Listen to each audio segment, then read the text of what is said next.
जैसा कि टिक welding machine लेने में काफ़ी लोग गलती करते हैं और कौन सा मशीन लेना चाहिए उनको पता नहीं होता और कोई भी मशीन ले लेते हैं। जैसा कि ये मशीन रखा हुआ है, ये टिक वेल्डिंग AC/DC है और उसके बाद ये छोटा सा मशीन रखा हुआ है वो DC है। तो कई बार ऐसा होता है कि गलत मशीन लोग खरीद लेते हैं। तो कौन सा मशीन किनको लेना चाहिए उसी के बारे में हम आज बात करेंगे। तो चलिए वीडियो शुरू करें। तो सबसे पहले हम बात करेंगे कि आपको कितने एम्पेयर का मशीन लेना चाहिए, कैसे पता चले। अगर आपका काम SS से रिलेटेड है, यानी कि स्टील से रिलेटेड काम है और 8 से 9 घंटा 10 घंटा काम होता है, ठीक है, यानी कि दिन भर काम होता है आपका, तो आप 200 एम्पेयर का मशीन ले सकते हैं। टिक वेल्डिंग मशीन की मैं बात कर रहा हूँ, बाकी अगर आप आर्क लेना चाहते हैं तो भी सेम 200 एम्पेयर का आप ले सकते हैं, ठीक है। तो बहुत सारे लोग सोचते हैं कि दिन भर में काम करूँगा 200 एम्पेयर से नहीं होगा, तो ऐसा नहीं है। 200 एम्पेयर का मशीन आराम से आपका काम निकाल देगा और कोई दिक्कत नहीं होगा, मतलब बंद नहीं होगा या ओवरक्लॉक नहीं होगा, ऐसा कुछ नहीं है, ठीक है। अब बात करेंगे हम मॉसफेट या IGBT पे, ठीक है। तो देखिए, मॉसफेट या IGBT आप इन दोनों में से कोई भी ले लीजिए, अगर 10-12 घंटा काम के लिए कोई दिक्कत नहीं है, कोई प्रॉब्लम नहीं है। तो मॉसफेट और IGBT क्या है, तो इस बारे में ऑलरेडी मैंने वीडियो बना रखा है, लेकिन फिर भी मैं बता दे रहा हूँ, क्योंकि देखिए मॉसफेट क्या है कि थोड़ा पुराना टेक्नोलॉजी है और IGBT जो है वो नया टेक्नोलॉजी है, ठीक है। बस और कोई फ़र्क नहीं है, इतना ही फ़र्क है। अब जैसे कि मान लेते पहले कोयल वाला मशीन आता था, बड़ा मशीन रहता था, भारी मशीन रहता था, 224-40 पे चलता था।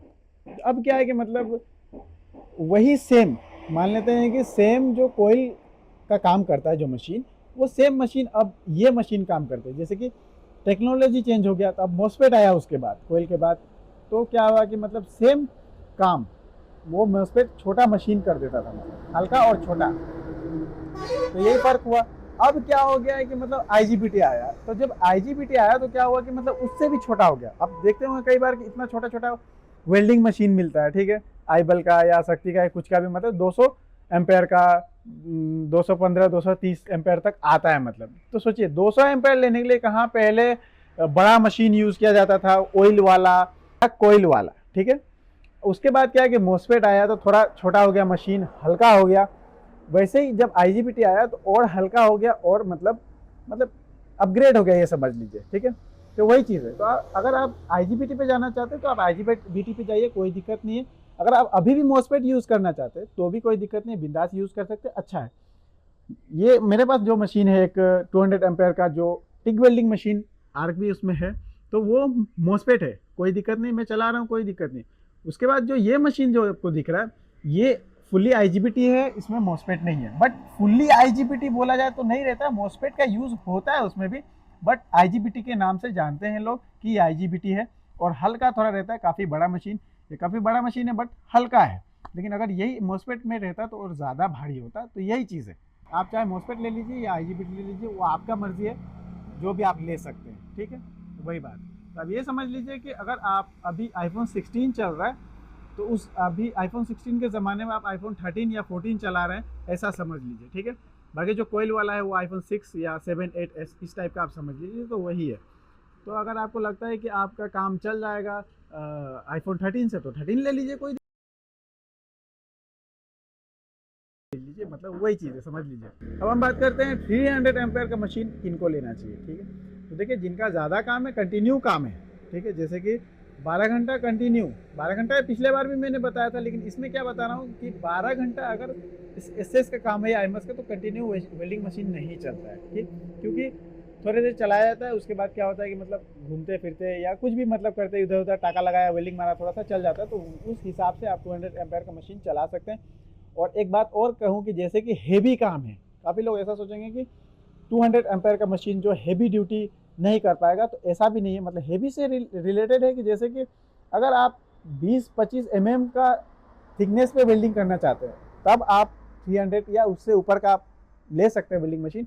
लेकिन उससे कम का काम है, जैसे कि SS में बताया मैंने, ज़्यादा से ज़्यादा 1.6 mm 2 mm ऐसा चलता है, ठीक है। ज़्यादा से ज़्यादा आप 6 mm तक कभी कभी प्लेट में या कुछ में मारना चाहते हैं तो वो आराम से मार सकते हैं, कोई दिक्कत नहीं है। 10 mm का भी प्लेन शीट में या प्लेट होता है, जो शीट तो नहीं आता, प्लेट होता है, उसमें आप मार सकते हैं।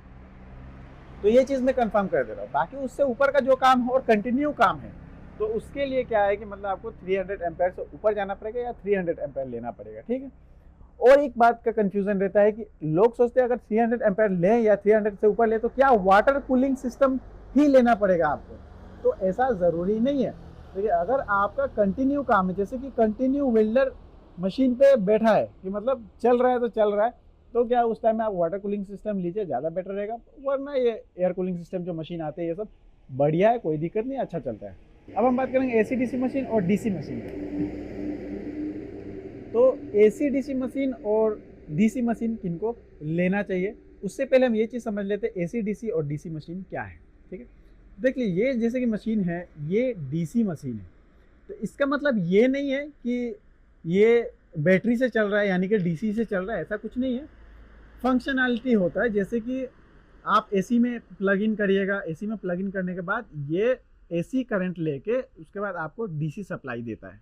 ठीक है, तो जैसे कि अगर आपको स्टील में मारना है तो उसमें डीसी वेल्डिंग होता है। ठीक है, ये चीज़ आपको समझना पड़ा पहले तो। और एमएस में जैसे मारा जाता है उसमें भी डीसी वेल्डिंग होता है। लेकिन अगर वही आप एल्यूमिनियम में मारने जाएंगे या ब्रास हो गया या कास्ट आयरन हो गया, जो भी, उसमें क्या है कि एसी फ्रीक्वेंसी चाहिए होता है। तो अगर आप एल्यूमिनियम या अलग मेटल पे मारना चाहते हैं तो उसके लिए एसी फ्रीक्वेंसी चाहिए होता है। बाकी जो एसएस या एमएस होता है या एक दो और मेटल होते हैं जो डीसी फ्रीक्वेंसी पे वेल्डिंग हो जाता है।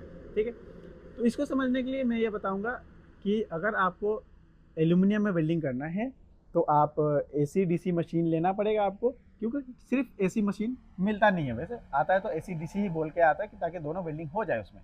तो ये भी कंफ्यूजन दूर हो गया होगा आपका। अब बात रह गया कि एसी डीसी किनको लेना चाहिए, डीसी किनको लेना चाहिए। ठीक है, तो देखिए जैसे कि डीसी किनको लेना चाहिए वो तो मैंने बता दिया। अब एसी डीसी जो है तो वो किनको लेना चाहिए, जैसे कि अगर आपका एल्यूमिनियम का काम है और अलग अलग मेटल जैसे कि गाड़ी का वेल्डिंग होता है, पार्ट्स का, वो सब का अगर आपको वेल्डिंग करना है तो एसी डीसी मशीन लेना पड़ेगा। तो अब एसी डीसी क्या है, इसके बारे में हम लोगों का कन्फ्यूज़न है कि जैसे कि एसी डीसी क्या है। तो जैसे डीसी मैंने बताया कि 220 वोल्ट एसी लेके उसको डीसी में कन्वर्ट करके देता है। इसका मतलब ये नहीं है कि अगर जो एसी डीसी मशीन है उसमें ही एसी ही सिर्फ चाहिए होता है। ये समझ लीजिए जैसे कि एसी सप्लाई दे के डीसी आता है, उसी तरीके से एसी सप्लाई दे के ही एसी चलता है। इसका मतलब ये नहीं कि डायरेक्ट करंट आने लगेगा, आपको करंट लग जाएगा, ऐसा कुछ नहीं। एसी फ्रीक्वेंसी एक होता है, मतलब फ्रीक्वेंसी चेंज करना पड़ता है, तो एसी फ्रीक्वेंसी पे एल्यूमिनियम वेल्डिंग होता है। तो अगर आपका एल्यूमिनियम काम है तो आप एसी डीसी वेल्डिंग मशीन ले लीजिए इस तरीके का। इसमें क्या होता है कि आपका सिर्फ एल्यूमिनियम का काम नहीं होगा। बहुत सारे लोग ऐसा सोच रहे होंगे कि सिर्फ एल्यूमिनियम का काम होगा, तो ऐसा नहीं है। इसमें आपको दोनों काम हो जाएगा। जैसे कि डीसी अगर चाहिए आपको, जैसे कि एसएस में मारना हो, एमएस में मारना हो, तो आप डीसी यूज़ कर सकते हैं। तो अगर आपको एलॉय मेटल में मारना हो या एल्यूमिनियम में मारना हो या कास्ट आयरन में मारना हो तो एसी फ्रीक्वेंसी चाहिए होता है, तो आप एसी फ्रीक्वेंसी डाल के आप उससे मार सकते हैं। तो यही चीज़ है एसी और डीसी में। बाकी एसी डीसी के बारे में अगर अच्छा से आपको फुल डिटेल में वीडियो चाहिए, उसके बारे में दूसरा वीडियो बना दूंगा फुल डिटेल में। बाकी समझाने के लिए इतना ही काफ़ी था। तो बस यही था, बहुत सारे लोगों का कन्फ्यूज़न था इस बारे में, तो मैंने सोचा चलो एक वीडियो बना देता हूँ।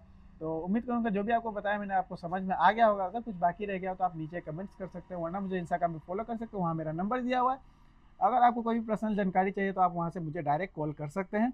तो बस आज के लिए इतना ही, मिलता हूँ नेक्स्ट वाली वीडियो में।